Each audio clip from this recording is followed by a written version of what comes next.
So one thing I didn't talk about earlier was the thoracic spine. So in the benefit of training frontal plane and transverse plane, the thoracic spine generally manifests itself in a better overhead position. So actually the ability to get into better extension, which is a pattern that most of us like, because we love being here, which is not a bad thing, but we also need to be in the other position for our spine.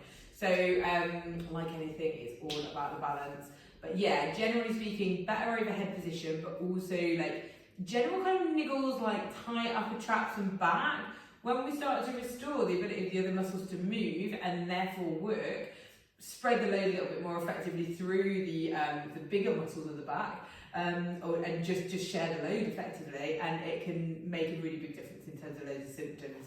So I think these are, again, just really good. Like, if you find that you haven't got a quality, like you really struggle to bend to the side, fix it, like it's worth it. Because you'll get a lot out of it, like on a fairly fundamental level, and like some surprising stuff. It's not just your ability to bend to the side, which you could argue that you don't really need that much if you can't do it. So the first thing we're going to do is sit in a comfortable position. I'm going to just go feet straight out, because that's what's comfortable to me. I want you to imagine you're holding 2 dumbbells here. So 2 dumbbells, and all you're going to do is bend to the side and press over your head. You just dropped your imaginary dumbbell. If you've flattened your hand out, that's okay. So reaching up into a side bend. It's like a side bend and it's like a press. And then you're going to return to the position where you've got these dumbbells just hovering above your shoulders. And we're going to do 6 each side, and I think that this will be my third. World's worst counter, back on the scene. 4, 5, pressing and reaching. Oof, that was a good one. 6 and 6. My favourite thing about doing these exercises is just how I just got a really sexy clunk out of the middle of my thoracic spine. And yeah, it does just tend to unfunk those things. Like it's been Christmas, definitely done a lot more sitting around than I normally would. So yeah, like just being able to kind of like open that up is, delish. So we'll go in for another set of those. So imaginary dumbbells to the side. When you get good at this and you've got loads of range and it feels really nice, you can actually add like small plates and then dumbbells. So bending to the side and pressing overhead. Obviously you have to be a little bit better with your grip if you're actually holding things.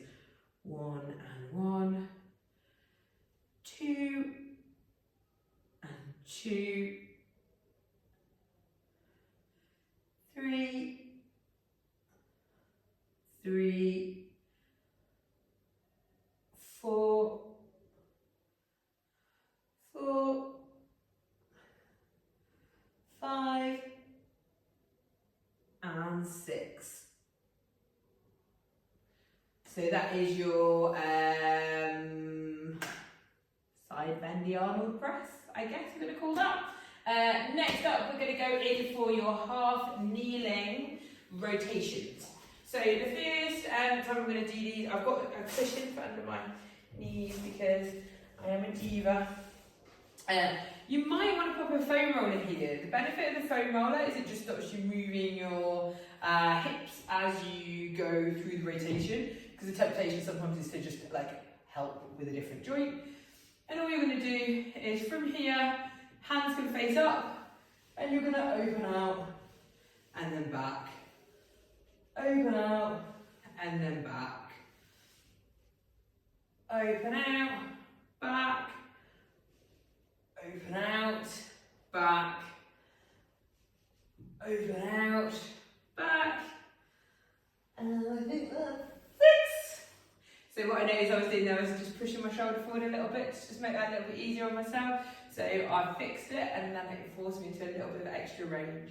So I'm going to do the other side now. So we'll go 6 on the other side. Swapping your foam roller hold. You could change the orientation of your hands this time, maybe have them facing down this time.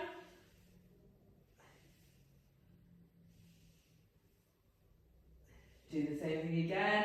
So forcing myself to come out into that rotation pattern, and I'm just missing that slight last bit. And I could slide myself along the wall, cheat a little bit to achieve it. But where would be the fun in that? So that's 6 that side. And then we will take a little break, swap back onto the first side, but this time what I'm going to do is I'm going to add a band to that rotation pattern. So I'm going to set up exactly the same way. Now, ideally, you do both banded or unbanded, because this time I'm going to go hands down this side. So just to even it up, and then opening out through that rotation pattern, trying to keep the shoulder where it is. And it's really interesting how we try and cheat through, not cheat, but just offer a little help with other areas of the body when we actually don't want to use the muscles that's supposed to do the job. Yeah, still pushing my shoulder forward a little bit. It's not the end of the world, but it's just something to notice about yourself, because you will do it. So yeah, it's just understanding when you're using it to make life a little bit too easy. So swapping sides. This time I'm turning my hands back up. So I've done one set each hand orientation. You can also go neutral if you happen to be doing 3 sets where you're not. So hands up this time. The supinated position on the band, and I'm just taking it into that rotation pattern.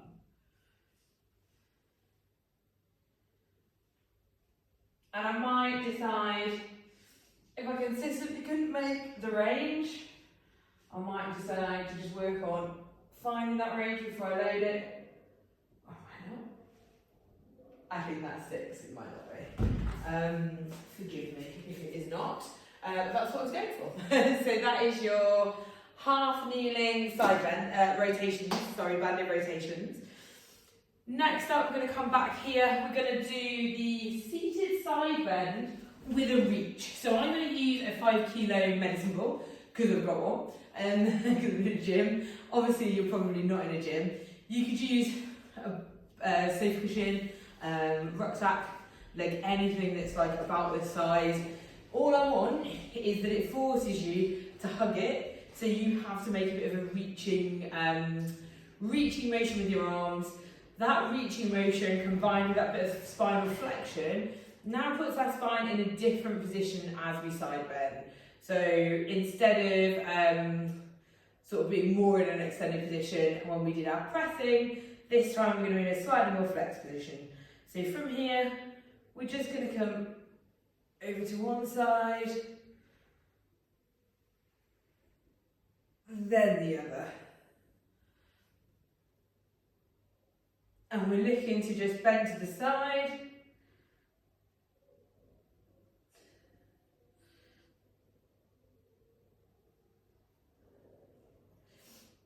So thinking about moving that shoulder towards the hip. And we're going to do 6 each side.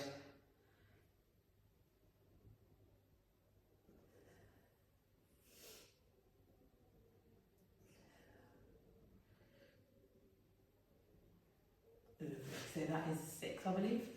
I'm going to take a little break, and then we'll do the same again, and then we'll do our next one. We've just got 2 more, and it'll be interesting to see, like, if you did, when you first did those presses, if you think about how comfy you felt, like already I feel so much better through that overhead position. It feels literally like so much freer, and just, yeah, really, really good. So back into those side bends again, crossing my arms in front of me to just create that reaching position. And I'm bending to the side, so shoulder coming towards my hip, back up. And I'm trying not to let any rotation slip in. It is really natural to accidentally pop into other unintended planes of motion when you have got one that doesn't really want to play ball. But it's just about trying to find that awareness of it, whether that be because you've watched it on a video or because you can kind of feel it in your body. And just trying to limit the compensation and come into the plane that you're looking for. So that is, I believe, 6 each side. Next up we've got our Russian twist. So loads of different ways of doing this. The way I like to do it for mobility is I'll start unweighted, and I'm going to start always feet on floor, because I think a lot of the time you can kind of just sort of throw yourself through this one. So I like to be a little bit more intentional about it. Stick my feet down, come back until I feel my abs click on. And then my first one's almost going to be like a reaching one. So I'm really trying to create that rotation pattern. And it's mad how much I can feel that through my ribcage actually coming off my pelvis now. Rather than sometimes you just a little bit like just kind of wiggling around in the way, if that makes sense.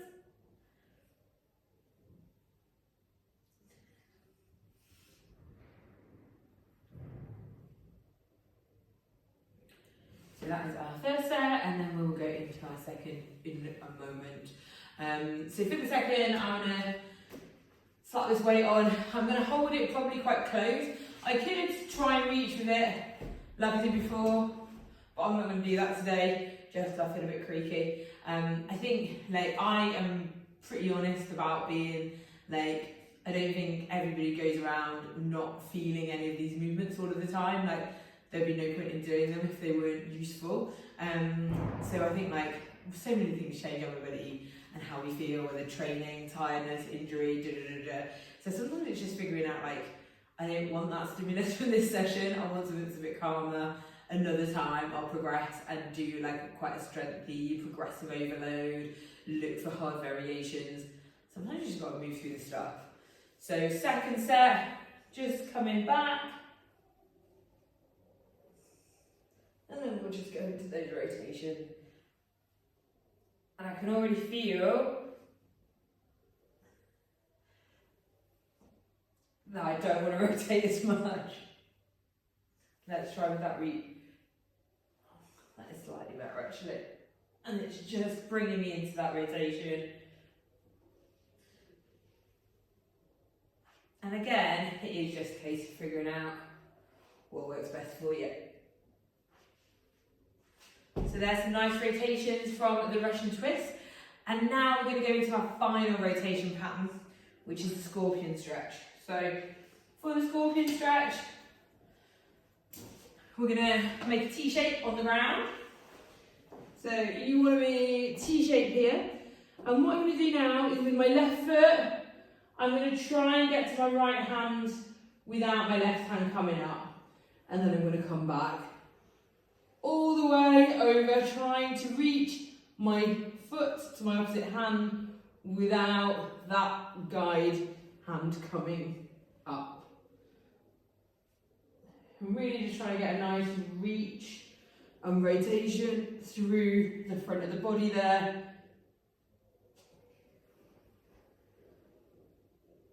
Oh, that feels so good. I feel like this is just a pattern that we just don't replicate in much. And I find that when you do those stretches, you're always like, oh, that's so good. I tend to get the stretch envy, so if I see someone doing something, I'm like, my body needs it. And that's kind of what we're trying to harness with this, I guess. Bro, that's one set. We'll go down for one last set. And, ooh, that feels juicy. So earlier, like, because of training and benching, and I'm training those upper because my knees are a bit crooked at the minute, yeah, I'm not quite tight in that overhead position. It just all feels a bit funky, like, a lot of the time. Just doing that little unlocking routine, taking the same tissues through slightly different patterns of side bending and rotation. Oof, so good.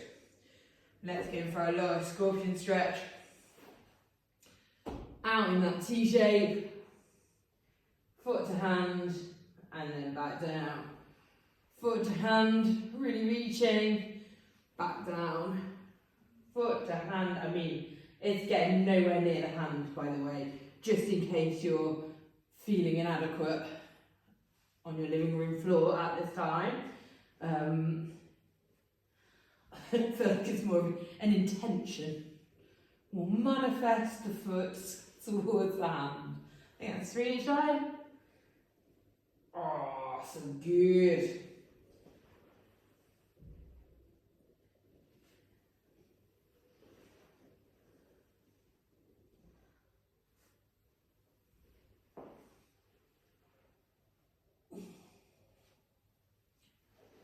I think I might have one more each side as a little treat.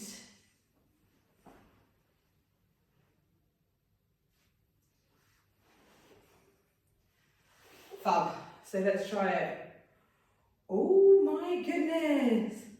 That feels so free. So good. Just to get some blood into those tissues that don't move. Like having been sat for Christmas. That's just incredible. So yeah, thank you for joining me for the new block and look forward to doing loads of this stuff with you.